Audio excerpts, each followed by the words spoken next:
My talk today is on health interoperability and complex event processing. This is a topic that I studied last semester with Dr. Baumgartner. So thank you all for inviting me to speak, and thank you for waiting patiently while I got the display working moderately well.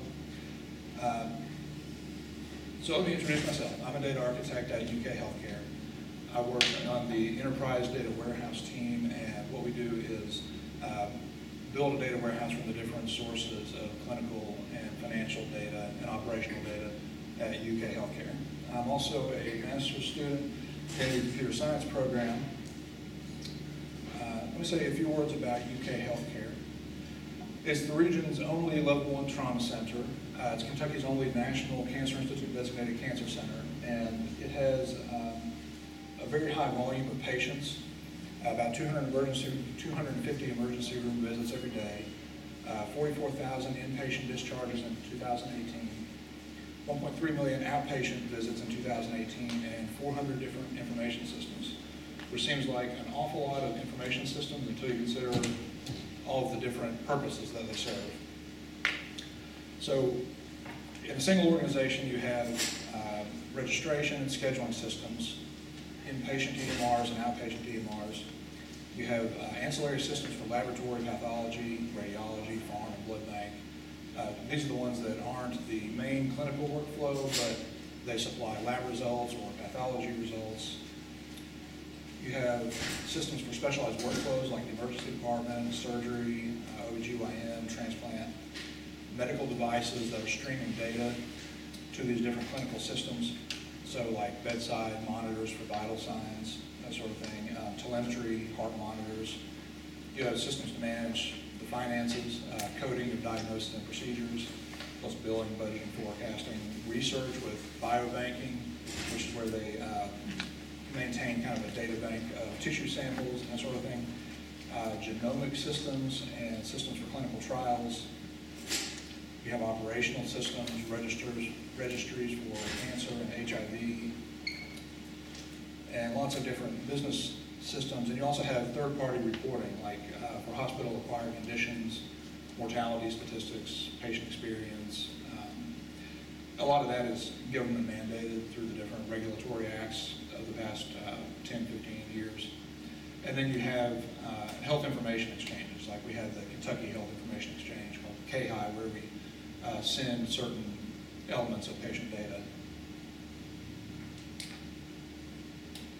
So one of the things about a modern healthcare system is that you have very heterogeneous data. We still have mainframes that run COBOL, and from which we can only get text file extracts. We can't actually connect to them directly. We have databases of all varieties, so a lot of Microsoft SQL servers, but then also object-oriented databases. I think we may even have an old Foxborough system somewhere. We have flat files and XML spreadsheets that we get from third parties and send to third parties. And then, of course, we have the medical devices. So you have data coming in from lots of different sources with lots of different formats. And that brings us to the topic of my talk today, which is interoperability. It's a bit of an intimidating word. What it really means is getting the right information to the right place at the right time. And of course it means that between systems. On a more technical definition is that it's the ability of two or more systems to exchange information and use the information that's been exchanged. And it's also being able to exchange data between different systems, different versions, different vendors, and for it all to work together. The benefits of interoperability are the ability to improve quality and outcomes and reduce waste and costs. So better patient care, more efficiently delivered. And there's also, as I mentioned before, government regulations that we have to comply with, and then there are incentive programs for complying with those regulations. So it has a financial impact on the hospital too. There are really two levels of interoperability, probably more than two, but two important ones for this talk. There's syntactic interoperability, which is where a system knows what kind of message, what kind of format to expect from another system. And it's sort of a base level of communication. It just says how the how the bits and bytes are going to be ordered and where to look for certain pieces of information. And that's really about it. It doesn't speak to the content of the information at all. Health interoperability deals more with semantic interoperability, which is what's the meaning of the data? How is the content of the message to be interpreted? So this would be like, are we getting a blood pressure reading? How do we say that a message is about blood pressure or about a certain type of lab result? Or how do we say that it's about a certain type of diagnosis? It's how you encode the knowledge, how you represent it. There are a few architectural considerations in how you deliver messages between different systems. The naive way would be to hook up a separate interface per pair of systems. The problem with that is that it doesn't scale at all. You have, for N systems, you would have N choose 2 different pairs of, you would have N choose 2 links between those systems. So the solution to this commonly is to use a bus architecture where there's a central hub that gets messages from all the systems and delivers messages to all the systems, depending on how it's configured. And the advantage of this is that it's big O of N in complexity.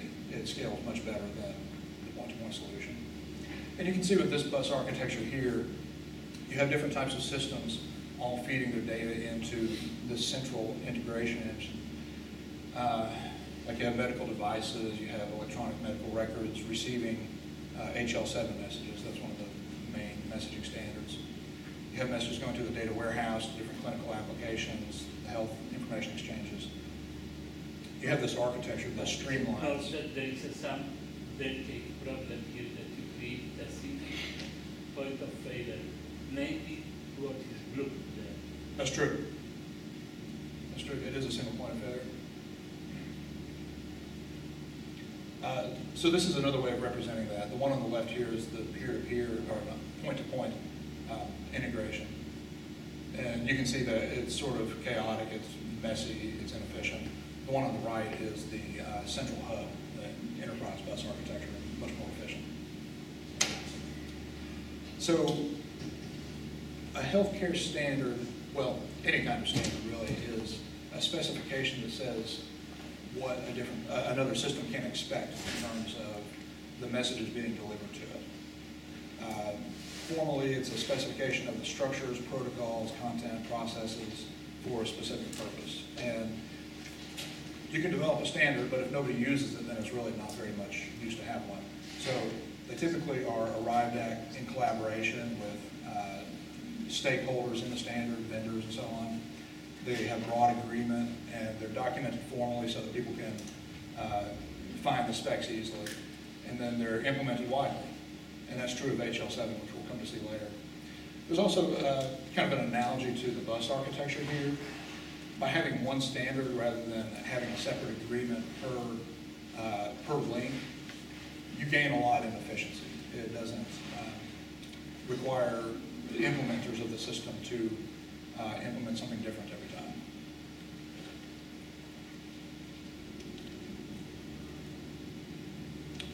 So as far as the benefits of standards go, they enable interoperability. Without them, you really couldn't communicate between two systems. And they also reduce implementation costs. Most of the healthcare standards that we deal with are at the application layer of the OSI model. They don't really, they get a little bit in the presentation, but they really don't get into the layers below that. Those are all sort of taken care of by other aspects of the protocol stack. So this is really about the high-level healthcare APIs. Probably the best known and most widely used healthcare standard is HL7. That comes from Health Level 7 International, which is the organization that developed the standard, and it's used in over 90% of the hospitals in the U.S., including UK Healthcare. It is a message-centric standard, so when an event happens in healthcare, like a patient is admitted or a lab result is returned, it triggers an HL7 message that gets delivered to all the other systems. Delivered to the enterprise bus first, and then to the other systems that are subscribed to that message. So in this sense, it's kind of analogous to a network packet. It's a single, small message that says something about the patient's care. If you've ever seen an HL7 message, it is not a very easy to read system. It's terse, it's cryptic, it's not self-describing, so it doesn't tell you what the fields are that the information is populating, and it's a position-dependent structure. So the field number 7 has a specific piece of information, and it is reliant on that structure for determining what that piece of information is. To give you an example, this is an HL7 message. It's not very readable. The top line there is the message header. It has some metadata about the message, like what type of message it is, which delimiters they use in this particular message. But what's going on here basically is that you have a segment per line. You have on that line fields that are separated by pipes, and then each of those fields can either be a simple literal value, or it can be a complex data type where it has components separated by a hat delimiter, and then those can break down into complex subcomponents themselves separated by ampersands. So knowing that, you can sort of make some sense of this. The message header, of course, is the first line. The patient ID is the second line, and you can see about 20 characters after the second line. You have MRN, that's the medical record number, and that 10006579 is the medical record number for this fictional patient, Donald Duck. Down here you can see NK1, that's the next of kin, Huey Duck. PV1, I don't remember what that is right now, but each of these has meaning. It's just not very easy to read. This is another HL7 message. It's a little bit easier to read because they've broken it down a little bit more, but this is lab results. You have that OBR line, the fifth line down, says this is observation results from the lab, and each line after that starts with OBX is a separate lab result. So this might be a blood panel.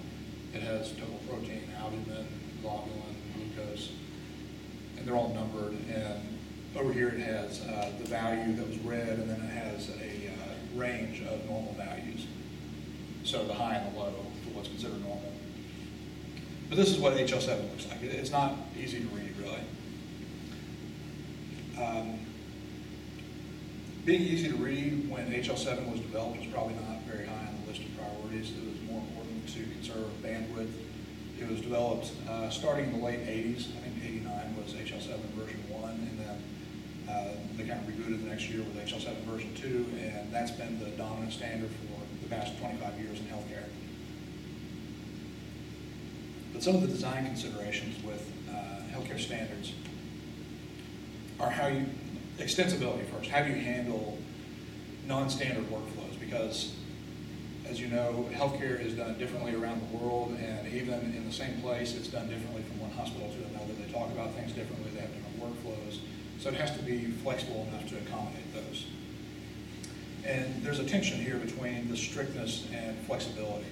If you make a standard too flexible, then everything ends up being a customized workflow, and it doesn't translate from one place to another. If you make everything too strict, then you have a manual that's 2,500 pages long, as I think version 3 of HL7 was, and you have to have dedicated experts to implement it. So there's kind of a middle ground here, and that's what the next iteration of HL7 tries to provide, which I'll talk about later. Another concern is discoverability. So if you get lab results about a certain patient or an encounter that a patient had, encounter is just something that happens clinically, basically. How do you find more information about that if the system it's being delivered to doesn't already have that information? HL7 doesn't provide any facilities for doing that. You just get the message and that's it. There's no way to go back and say, so who is this patient? What are their demographics? What else is relevant to this message? And then there's knowledge representation, and that's where you get into other healthcare ontologies like SNOMED-CT and ICD-10 and LOINC. The goal is to represent a certain concept like blood pressure or heart rate, and to do that unambiguously, but also to have a flexible representation so that it's not locked into a single phrase that people aren't going to naturally remember. So SNOMED-CT they're called vocabularies. HL7 is more oriented around structure. It's the structure of the message, and then the actual terms used in the message itself are encoded in these vocabularies, SNOMED-CT and LOINC and so on. SNOMED-CT is one of the oldest vocabularies. It's been around since the 1950s in one form or another. It started out as SNOP, the Systematic Nomenclature of Pathology, and then it branched out and took on a lot of other subject areas that it covers. So it has these 11 axes, and what's interesting about it is that a lot of, well, for one thing, it covers most of the medical content that you would ever need to communicate about a patient. It covers virtually everything. A lot of medical terminologies are single hierarchies. So it goes it would go from one of these subject areas to a sub area to a sub area and so on, but it only follows one path. SNOMED-CT is interesting because each of these hierarchies can encompass, they overlap with each other. So a single term can belong to several of these hierarchies. So it has a sort of complex graph structure. And one of the professors here at UK has actually done some work on automated analysis of the SNOMED-CT graph structure, looking for logical problems where the content of the message doesn't make sense. So that's one of the big ones. Another one is ICD. Right now we're on version ICD-10. We were on version ICD-9 until about 2015, but this is how you represent diseases with patients and problems, and things that we don't necessarily think of as diseases, like broken arms or musculoskeletal disorders, mental behavioral disorders. Anything that's wrong with the patient basically has an ICD-10 code. It breaks down into this sort of almost like the Dewey Decimal System for things that are wrong with patients. Another one is LOINC. This is related to laboratory results.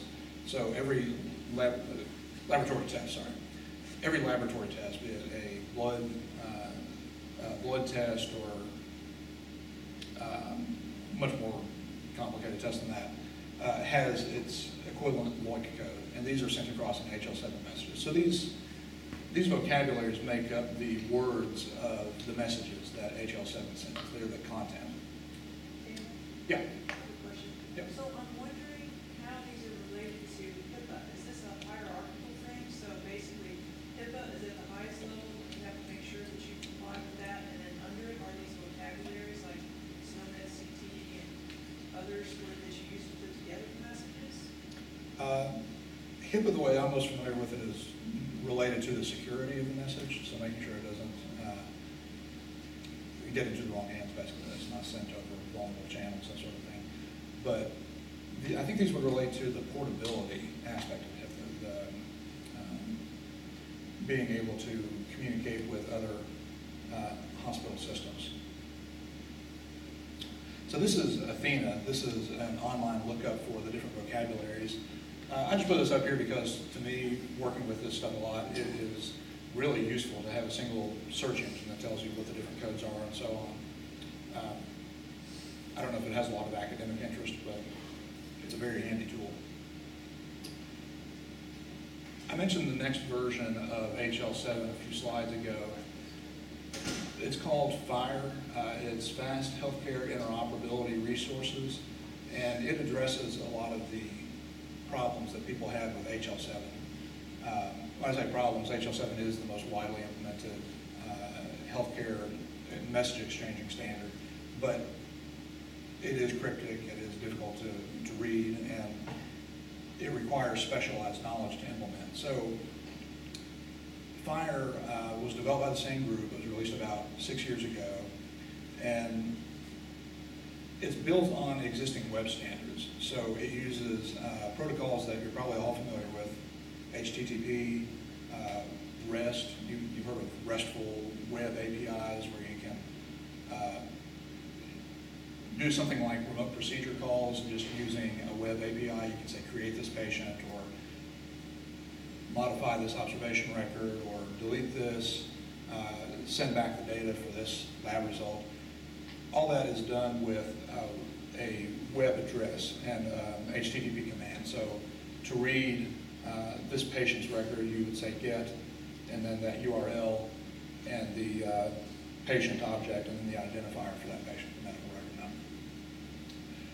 And it also uses XML and JSON, one of those three, to send back the data about the patient or whatever the resource is that you're requesting. The advantage of all this is that FHIR is very accessible. Really, anybody that can program a web application can learn to use FHIR in an afternoon to program a healthcare web application. It lowers the barrier to adoption so that it doesn't require a specialized knowledge, and it doesn't require a really long spec. And it's also resource-centric rather than being message-centric. So you're getting the resources, patient encounter, appointment, order response. It has clinical and financial resources. It's sort of what hospitals are moving to, even though it hasn't had a really widespread adoption yet. It is what hospitals are moving to. And this is a FHIR message. You can see this is a lot more readable than the HL7 message. It's this is the JSON version of FHIR, which is the JavaScript object notation. So this is natively an object in JavaScript. You can see it has the names of the fields, and then it has objects under those with their own fields and so on. It's very self-describing. You can almost just read this and see what it's saying. It also uses the same vocabularies like SNOMED codes. So this is where you're getting back with FHIR. And the other part of my talk is complex event processing. This is similar to databases in a way, but it's also very different. It sort of takes the paradigm that we're used to with databases and flips it on its head, so that instead of having static data, which you do in a database when you're querying it, the table is locked, the data isn't changing. Complex event processing operates over streams where the data is constantly changing and updating, and the query itself is fixed rather than the data. So you would set up a query that looks for a certain condition, like maybe you're looking for some sort of medical irregularity, and you attach it to a stream that might be vital signs coming from a bedside monitor or something like that, and you tell it what to look for, and it triggers an alert when it finds that pattern. And you can take a simple event like that, and you can run that back into a complex event, another complex event processing query, and build up more complex events out of simple events. These are typically written in SQL-like languages, so it looks a lot like your usual select statement in SQL, but it has extensions so that you can implement sliding windows, say, and windows of time. So you say, look for anything that happened in the last 30 seconds or 5 minutes or 2 hours or whatever.